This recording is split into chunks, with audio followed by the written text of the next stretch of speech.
네, 반갑습니다. 이 시간 예배의 자리에 오신 여러분들을 진심으로 환영하고 축복합니다.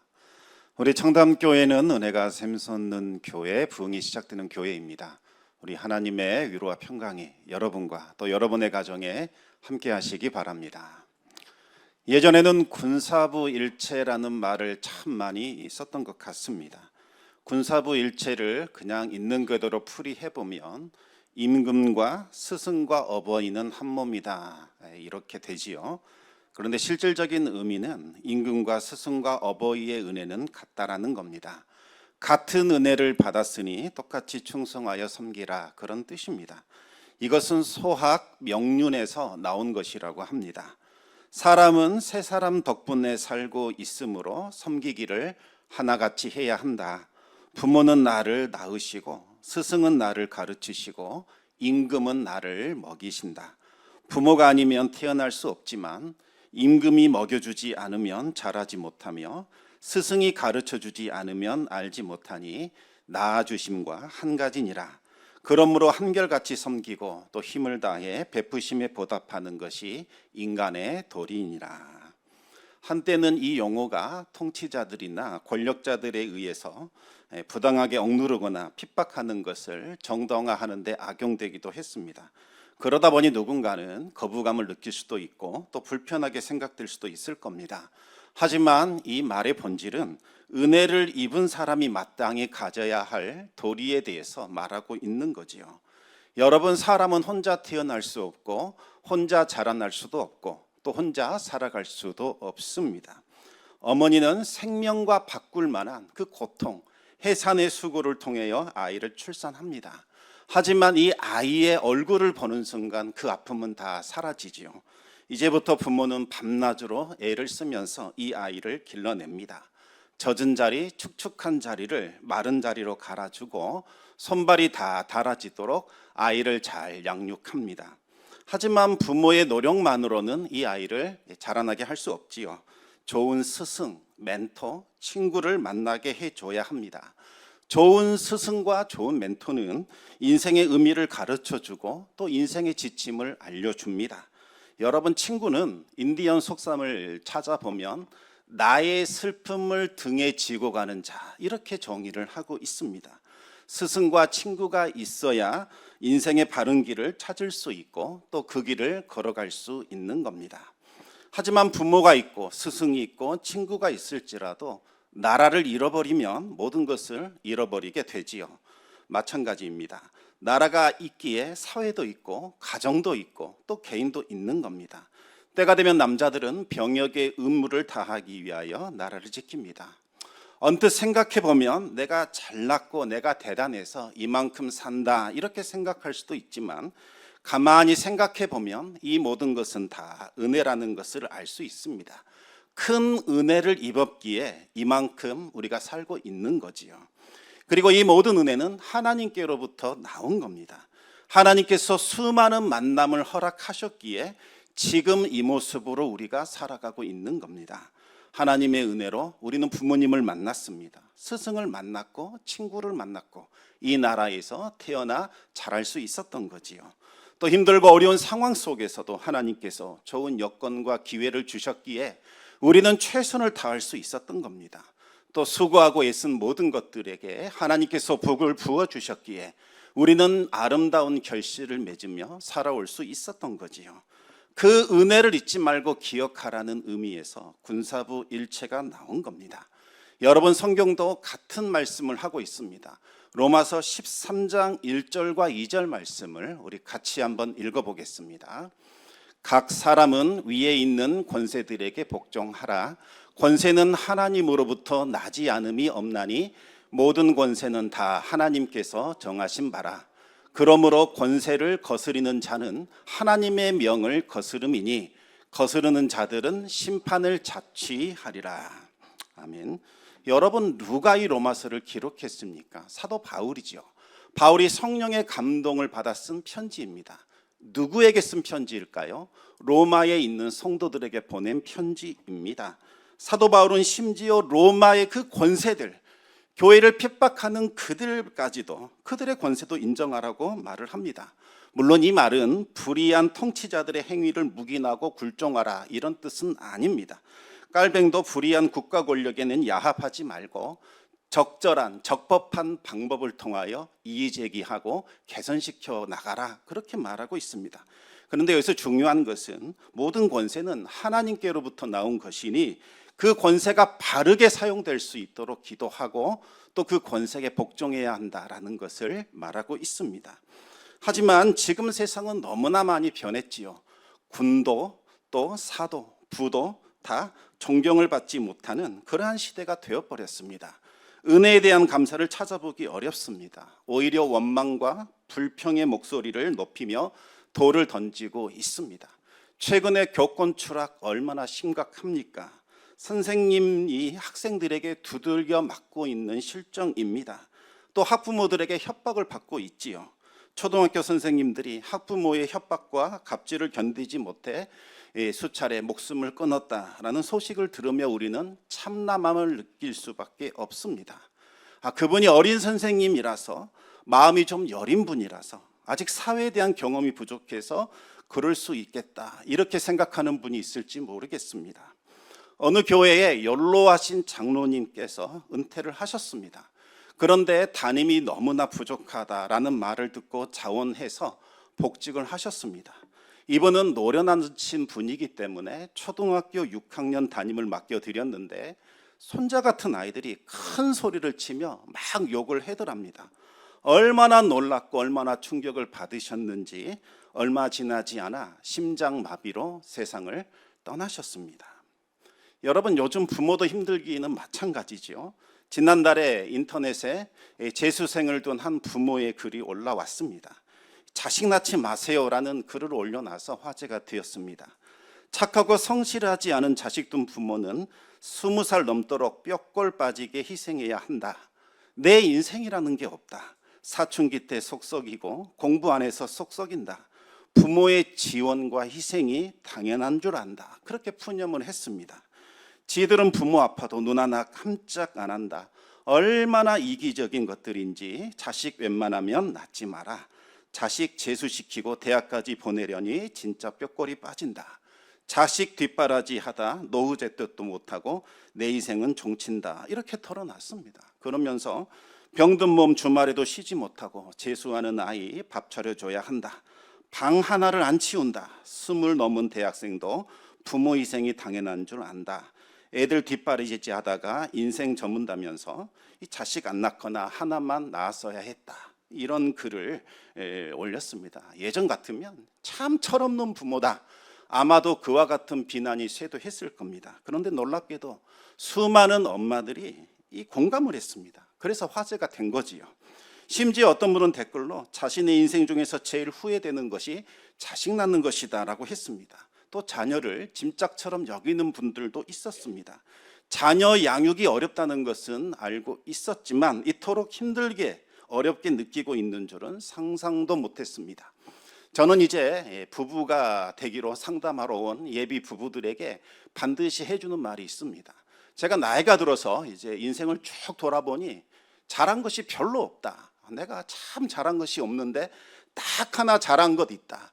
그것은 애 낳아 키운 것. 이것만큼은 정말 잘한 것 같다. 물론 아직 제 애들이 어려서 아직 그걸 잘 몰라서 그런 말을 하는 것일 수도 있겠습니다. 그러나 이 아이들을 보면 참 감사가 됩니다.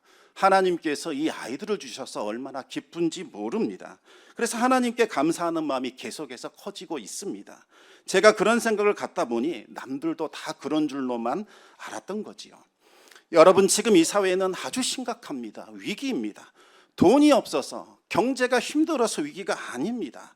일자리 문제가 심각하거나 전쟁의 위험이 도사리고 있어서 위기라는 말씀이 아닙니다. 근간이 흔들리고 있습니다. 사회를 떠받치고 있는 근본 정신 자체가 무너지고 있는 시대입니다. 여러분, 이 사회를 가리켜 갑질 사회라고 말할 수 있을 것 같습니다. 내가 조금이라도 힘이 있는 것처럼 느껴지고 내가 상대방보다 뭔가 더 위치에 있다고 생각을 하면 막말을 하고 갑질을 합니다. 예전에 30분 넘게 주차를 잘못한 탓에 한 여자가 항의를 했습니다. 그랬더니 기분 나쁘다면서 대낮 길거리에서 건장한 남자가 그 왜소한 여자를 무차별 폭행을 가했습니다. 그런데 이런 일이 지금은 어찌된 일인지 흔한 일처럼 되어버렸습니다. 기분이 나쁘다는 이유로 욕설을 퍼붓고 주먹을 휘두르고 발길질을 하고 심지어 흉기를 꺼내드는 시대입니다. 여러분, 지금 이 사회를 바라보시면서 여러분들은 무엇을 느끼십니까? 저는 사도 바울이 디모데에게 경고했던 그 말세에 고통하는 때 자꾸 그것이 생각이 납니다. 디모데후서 3장 1절에서 4절 말씀 우리 같이 읽어보겠습니다. 너는 이것을 알라. 말세에 고통하는 때가 이르러 사람들이 자기를 사랑하며 돈을 사랑하며 자랑하며 교만하며 비방하며 부모를 거역하며 감사하지 아니하며 거룩하지 아니하며 무정하며 원통함을 풀지 아니하며 모함하며 철제하지 못하며 사나우며 선한 것을 좋아하지 아니하며 배신하며 조급하며 자만하며 쾌락을 사랑하기를 하나님 사랑하는 것보다 더하며. 교육 수준이 막 높아져서 문명이 좀 퇴치가 되고 과학기술이 발달하면 좋은 세상, 낙원이 오는 줄로 알았습니다. 기계들이 사람이 해야 할 일을 다 해주면 이제 사람은 쉬는 것, 그리면서 즐기는 것, 이 좋은 일 하면서 살 것이라고 생각을 했지요.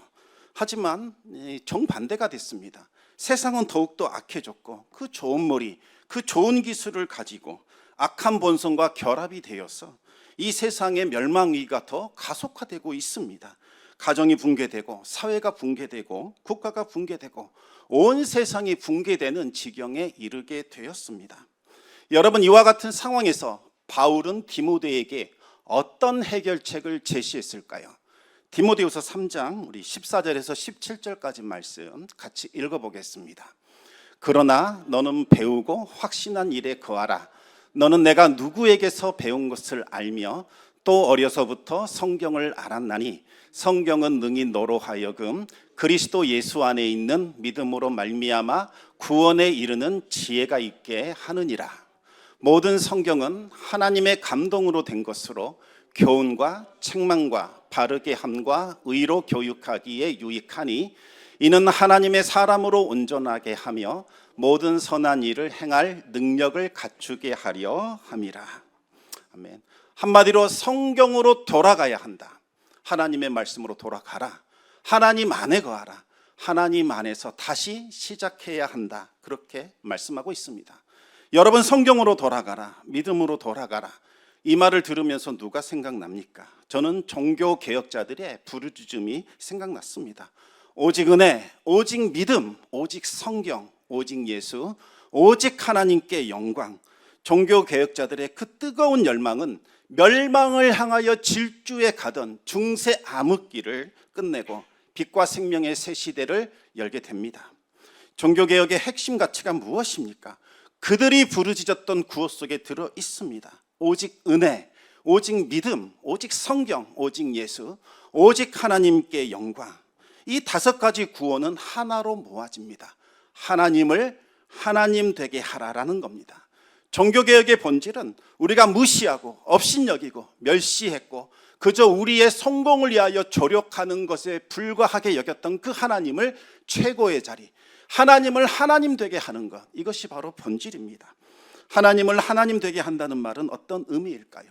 하나님을 이제는 하나님으로 인정하라는 겁니다. 하나님을 인생 최고의 권위로 두라는 거지요. 하나님을 우선순위에 들고 살라는 말씀입니다. 마태복음 6장 33절 말씀 우리 같이 읽겠습니다. 그런즉 너희는 먼저 그의 나라와 그의 의를 구하라. 그리하면 이 모든 것을 너희에게 더하시리라. 아멘. 하나님을 가장 높은 위치, 우선순위에 두고 살아가라는 겁니다. 하나님을 내 중심에 두고 하나님께 순종하는 삶을 살라는 겁니다. 그러면 나머지 것들은 자연스럽게 풀려지고 모든 것들이 더해지는 그와 같은 은혜가 나타나게 됩니다. 사회의 질서가 무너지고 혼란스러워질수록 우리는 이 말씀을 붙들고 다시 신앙을 회복해야 합니다. 하나님을 우리 중심에 두고 하나님을 하나님으로 인정하며 살아갈 때에 모든 환난과 어려움을 이겨낼 수 있습니다. 그런데 여러분, 이 고백을 반쪽짜리로만 해서는 안 됩니다. 하나님을 중심에 둔다 이 말을 빼버리고 하나님이 우리의 모든 것을 채워주신다 이 고백만 하면 안 된다는 겁니다. 여러분, 이것은 우상숭배적인 고백이요, 하나님을 수단화시키려는 사탄의 전략입니다. 우상숭배의 본질이 뭡니까? 이 중심에 나의 욕망, 나의 쾌락, 나의 행복, 내가 원하는 것이 중심에 자리 잡고 있는 겁니다. 그리고 신은 이것을 도와주는 수단으로 만들어 놓은 것, 이것이 바로 우상이지 않습니까? 하나님은 우리의 행복을 위하여 존재한다거나 우리를 위하여 만들어진 분이 아닙니다. 하나님은 하나님이십니다. 마땅히 우리의 경배를 받으셔야 하고 찬송을 받으셔야 하는 지극히 높은 분이십니다. 우리 입맛에 따라 버리기도 하고 취하기도 하는 그런 분이 아니라는 겁니다. 하나님을 지극히 높은 곳에 두고 하나님을 섬기며 예배할 때에 하나님과 우리의 관계가 바로 서게 되고 회복이 되지요. 하나님과의 그 바른 관계를 통해서 하나님께로부터 생명과 복과 은혜가 우리에게 흘러 들어오게 됩니다. 그러면 우리는 살아나고 고침받고 회복이 되지요. 그리고 하나님의 은혜는 우리를 통하여 주변 사방으로 흘러가게 됩니다. 그러면 우리의 주변이 살아나고 고침받고 회복이 되는 거지요. 우리 인생에 찾아온 문제들이 해결되는 기적을 보고 싶다면 하나님을 하나님으로 인정하시기 바랍니다. 하나님을 내 인생의 최고의 우선순위에 두고 하나님을 섬기시기 바랍니다. 그러면 문제는 해결이 됩니다. 사업의 성공을 우선순위에서 이제 내려놓으시기 바랍니다. 돈과 명예와 인기와 건강 역시 우선순위에서 내려놓으시기 바랍니다. 심지어 자녀나 가족이나 인간관계도 우선순위에서 내려놓으시기 바랍니다. 그래야 하나님을 중심에 두실 수 있습니다. 하나님을 인생의 왕으로 모실 때에 모든 것들이 풍성하게 채워지는 은혜를 경험하게 됩니다. 오늘 시편은 히스기야 왕 시대에 기록된 것으로 추정이 됩니다. 당시 히스기야 왕은 말 그대로 사면 초가에 빠지게 됩니다. 아수르 제국이 쳐들어온 거지요. 아수르 제국은 온 세계를 집어삼켰던 크고 강한 나라였습니다. 아수르 제국은 거침이 없었고 아무도 막아서지 못했습니다. 그들과 맞서 싸운 나라들은 다 패배했고 그들이 한번 휩쓸고 지나간 자리에는 풀 한 포기도 남지 않았습니다. 오직 죽음과 폐허와 절망밖에 없었습니다. 아수르 제국은 18만 5천 명이라는 대군을 거느리고 히스기야가 통치하고 있는 유다 왕국에 쳐들어오게 됩니다. 아수르 군대가 강하다라는 사실은 알고 있었지만 맞서보니 상상을 초월했습니다. 유다의 성읍들은 추풍 낙엽처럼 쓰러졌습니다. 아수르 군대는 단번에 유다의 심장인 예루살렘마저 장악하게 되고 완전히 포위하게 되었습니다. 하지만 이 예루살렘 성은 그 누구도 함부로 들어올 수 없는 난공불락의 성이었습니다. 아무리 아수르라 할지라도 쉽게 함락할 수가 없었지요. 그러자 아수르의 왕은 두려움과 공포를 불어넣어서 항복을 받아내려는 전략을 사용하게 됩니다. 언변이 뛰어난 랍사게에 따른 신하를 보내어서 하나님과 이스라엘 군대와 예루살렘 성을 모욕하고 조롱하게 만듭니다. 너희들이 지금 하나님을 믿고 버티고 있는데 아무 소용없을 것이다 이야기를 했습니다. 수많은 나라들이 각자의 신을 의지하여 우리와 싸웠지만 다 패배했다. 우리가 섬기는 신이 너희보다 더 월등하다. 너희의 신이 살아있다면 왜 이렇게 무기력하느냐, 그렇게 조롱을 했던 겁니다. 얼마나 유창한 언변으로 떠들어댔던지 히스기야를 비롯한 백성들은 두려움과 공포에 빠졌습니다. 마치 큰 지진이 일어나서 땅이 움직이고 거대한 산이 무너져 바다에 쓸려가는 것 같은 대혼돈을 느꼈습니다. 거대한 폭풍우가 일어나고 파도가 짐승처럼 짖으며 달려 들어오는 것 같은 절망과 두려움을 느꼈습니다. 랍사게의 말을 듣고 있으니 마치 하나님이 숨어버리신 것처럼 느껴졌고 무기력한 분인 것처럼 생각이 들 정도였습니다. 히스기야가 할 수 있는 것은 아무것도 없었습니다. 히스기야는 옷을 찢어버립니다. 그리고 굵은 베옷으로 갈아입고 하나님의 성전에 들어가 눈물로 호소하기 시작을 합니다. 그리고 장로들에게도 굵은 베옷을 입게 하고 하나님께 엎드려 기도하게 했습니다. 백성들도 기도에 동참하라고 선언을 하게 됩니다. 절망적인 상황 속에서 생명을 다하여 올려드리는 기도, 이 기도야말로 하나님을 하나님으로 인정하는 행위입니다. 히스기야는 이사야에게 선지자를 보내어 기도를 부탁했습니다. 아수르의 왕이 랍사게를 보내어 하나님을 조롱했는데 우리가 힘이 없어서 아무런 대응을 못했습니다. 너무나 한탄스럽습니다. 하나님께서 저들의 그 오만방장한 말을 들었을 겁니다. 하나님이 그들을 꾸짖어 주실 것으로 믿습니다. 우리는 힘도 없고 무기력해서 아무것도 할 수 없으나 하나님이 그들을 징벌하실 것으로 우리는 믿습니다. 그러니 당신도 우리를 위하여 하나님께 기도해 주십시오. 그러자 하나님께서 이사야에게 말씀을 주십니다. 아수르의 왕이 신복이 능욕하는 말을 내가 들었다. 너희는 더 이상 두려워하지 마라. 내가 한 천사를 보내어 그들을 심판하겠다 말씀하셨습니다. 아수르의 왕은 빈손으로 고국으로 들어갈 것이요 본국에서 신하의 칼에 맞아 죽을 것이다. 하나님께서 그렇게 말씀하셨습니다. 그 말씀대로 한 천사가 적진에 들어갑니다. 그리고 하룻밤 사이에 18만 5천 명을 다 멸절시켜 버렸습니다. 아수르의 왕은 빈손으로 고국으로 돌아가게 됩니다. 우상의 신전에서 부하들의 칼에 맞아 죽임을 당하게 됩니다. 히스기야는 이 사건을 통하여 하나님이 얼마나 크고 위대한 분인지를 깨닫게 됩니다. 그 고백이 이제 나오는데 오늘 본문 46편 1절로부터 3절까지 말씀을 우리 같이 한번 읽어보겠습니다. 하나님은 우리의 피난처시요 힘이시니 환난 중에 만날 큰 도움이시라. 그러므로 땅이 변하든지 산이 흔들려 바다 가운데 빠지든지 바닷물이 솟아나고 뛰놀든지 그것이 넘침으로 산이 흔들릴지라도 우리는 두려워하지 아니하리로다. 아멘. 히스기야는 마지막 최후의 보루인 이 예루살렘 성이 포위되었을 때 세상이 뒤집히는 대혼란과 대격변을 느꼈습니다. 하지만 하나님은 히스기야를 구원해 주셨고 어떤 어려운 여건 속에서도 변함없는 피난처요 힘이시요 환난 중에 도움이라는 사실을 보여주셨습니다. 히스기야는 그 경험을 통해서 땅이 변하든지 산이 흔들리든지 바닷물이 솟아나든지 두려워하지 않겠노라 고백하게 되었습니다. 하지만 여러분, 많은 사람들이 하나님을 하나님으로 인정하지 않습니다. 하나님이 아닌 다른 것, 이것을 피난처로 여기며 살아갑니다. 자신의 능력, 지식, 건강, 권력, 재물, 인맥, 자녀를 튼튼한 피난처로 삼아가지요. 그리고 하나님은 이것을 도와주는 분으로만 생각을 한다는 겁니다. 물론 일시적으로 도움은 됩니다. 피난처가 됩니다. 하지만 절망적인 상황에서는 아무런 도움도 되지 못합니다. 바로 그때가 하나님을 찾을 때입니다. 하나님을 하나님으로 인정해야 할 때입니다. 하나님은 찾고 의지하는 사람에게 피난처이심을 보여주십니다.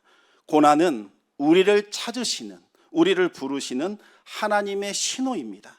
고난의 때에 우리는 여태껏 주인처럼 떠받들고 있는 이 모든 것들이 아무것도 아니라는 것을 깨닫게 되고 내려놓게 됩니다. 그제야 하나님의 이름을 부르며 하나님을 찾게 되지요. 하나님을 하나님으로 인정하는 자들은 하나님의 구원과 기적을 경험하게 됩니다. 시편 46편 4절에서 6절까지를 한번 같이 읽어보겠습니다.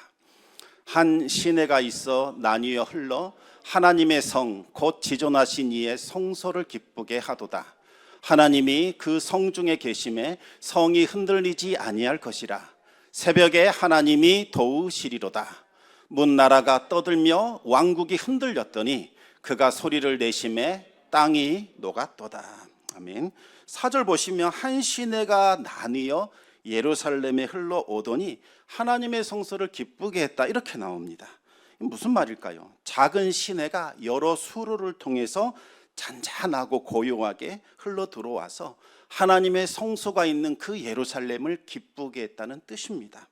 아수르 제국이 예루살렘 성을 포위한 후에 그들이 생각해낸 전략은 아예 물자를 끊어버리고 물을 끊어버려서 굶어 죽게 만드는 것, 그것을 생각해낸 거지요. 하지만 그들이 모르는 사실이 있었습니다. 바로 실로암 연못이었습니다. 실로암 연못에서 여러 물길이 조용히 아무도 모르게 지하 깊은 곳을 타고 흘러들어가 하나님의 성 예루살렘에 계속해서 물을 공급하고 있었던 거지요. 그 작은 시내들이 백성들의 갈증을 해결해 주었고 생명새 기쁨을 공급해 주었던 겁니다. 여러분, 실로암 연못은 생명의 원천이신 우리 하나님을 상징합니다.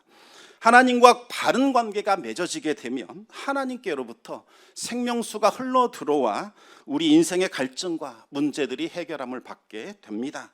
하나님 안에 있는 성도들은 환난이 와도 아무런 염려 없이 풍성한 기쁨을 누릴 수 있습니다.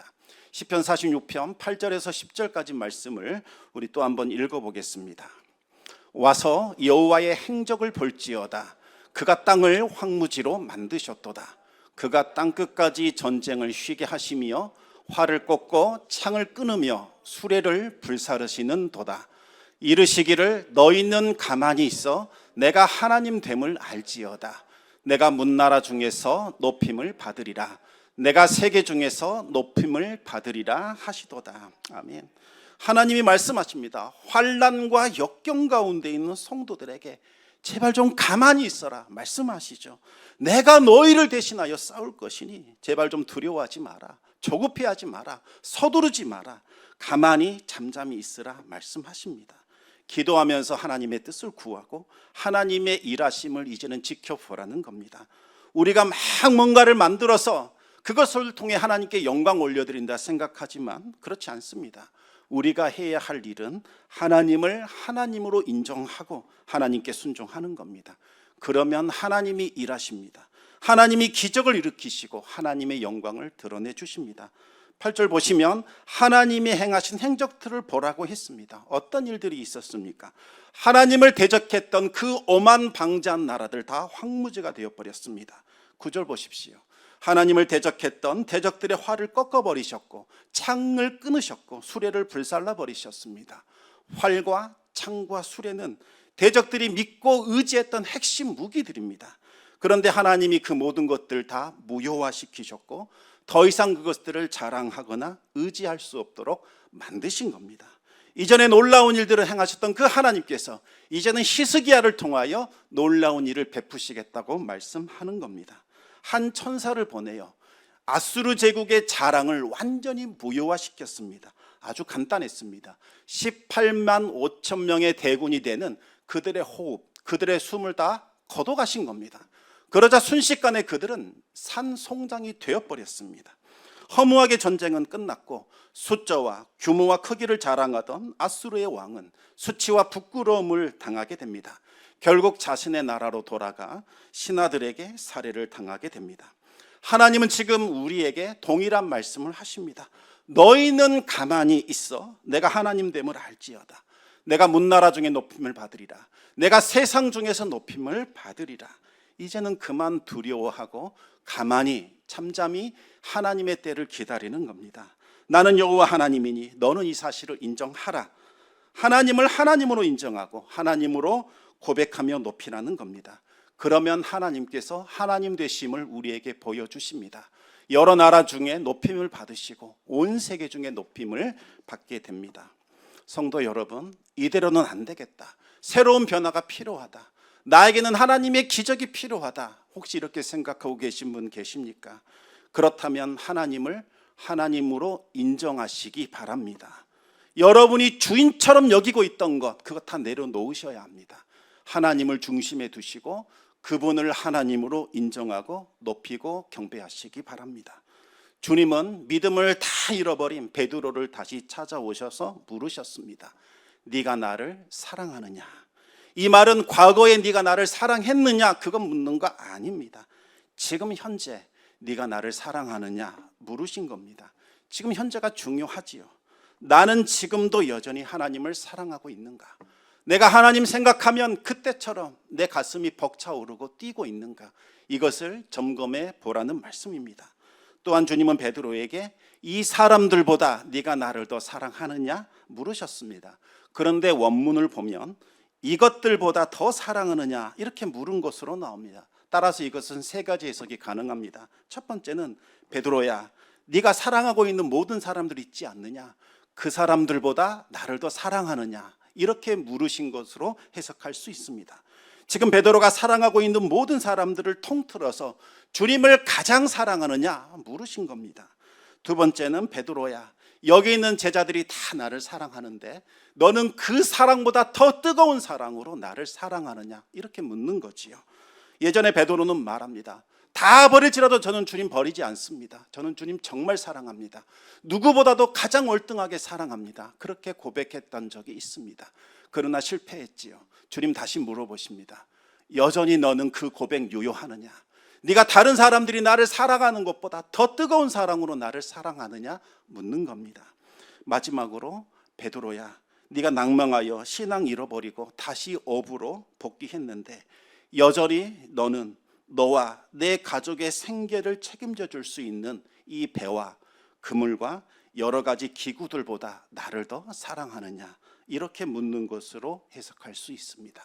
너를 먹고 살게 해주는 그 모든 것들보다 나를 더 사랑하느냐? 주님께서 물으신 거지요. 여러분, 우리 주님도 매일 매순간 우리에게 그렇게 물어보십니다. 네가 이것들보다 나를 더 사랑하느냐? 원하는 것이 당장 내 손에 쥐어지지 않고 기도했는데 내 상황이 바뀌지 않는다 할지라도 여전히 너는 나를 사랑할 수 있느냐? 여전히 나는 너에게 최고의 존재가 되느냐라고 물으시는 겁니다. 주님의 물음에 베드로가 뭐라고 말씀하셨습니까? 내가 주님 사랑하는 줄 주님이 아십니다. 그렇게 대답했습니다. 이제는 우리가 대답해야 할 차례입니다.